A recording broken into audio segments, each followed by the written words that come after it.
بسم اللہ الرحمن الرحیم الحمدللہ رب العالمین الصلاۃ والسلام علیکہ سید الانبیاء مرسلین۔ میرے عزیز بھائیوں اور بہنوں، آج ہم اس نبی کی زندگی سنانے جا رہے ہیں جن کا ذکر قرآن میں سب سے زیادہ آیا۔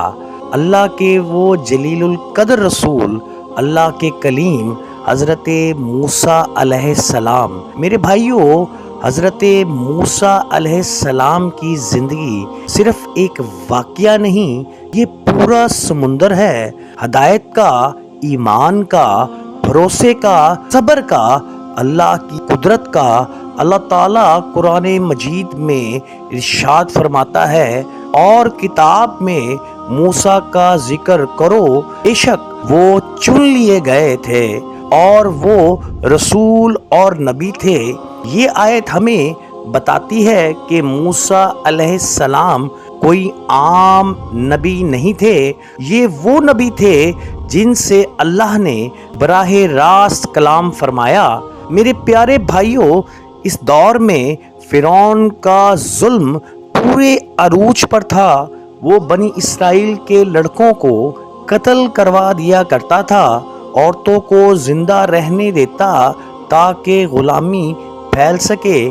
ایسے خوفناک وقت میں اللہ نے موسیٰ علیہ السلام کی پیدائش رکھی۔ موسیٰ کی والدہ کے دل میں اللہ نے الہام فرمایا، ترجمہ: اسے دودھ پلاتی رہو، پھر جب اس کے لیے ڈرو اسے دریا میں ڈال دینا، اور نہ خوف کرنا اور نہ غم کرنا۔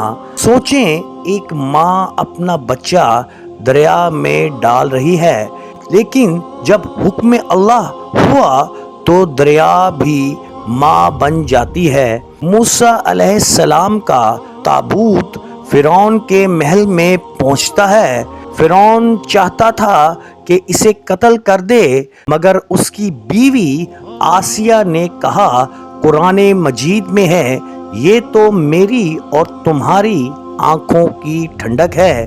اللہ نے فرمایا قرآن میں، اور جب میں نے اپنی طرف سے تم پر محبت ڈال دی تھی، سب دشمن اس بچے کو مارنا چاہتے تھے، لیکن اللہ نے ان کے دل بدل دیے۔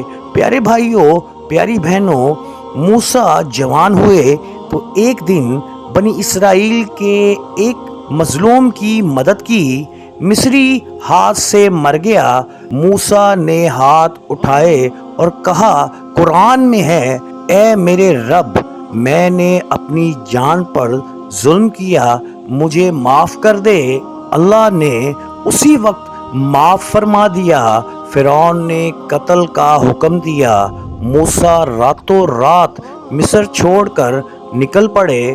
مدین پہنچ کر موسیٰ علیہ السلام نے دو لڑکیوں کو دیکھا جو کنویں پر کھڑی تھیں۔ موسیٰ نے ان کے جانوروں کو پانی پلایا۔ قرآن میں ہے، موسیٰ نے دونوں کے جانوروں کو پانی پلایا۔ ان کے والد حضرت شعیب علیہ السلام نے موسیٰ کو گھر بلایا، ان کی ایمانداری دیکھی اور بیٹی کا نکاح کر دیا۔ موسیٰ نے 10 سال مدین میں گزارے۔ ایک رات موسیٰ اپنی بیوی کے ساتھ سفر کر رہے تھے۔ اندھیری اور ٹھنڈی رات تھی۔ دور سے روشنی نظر آئی۔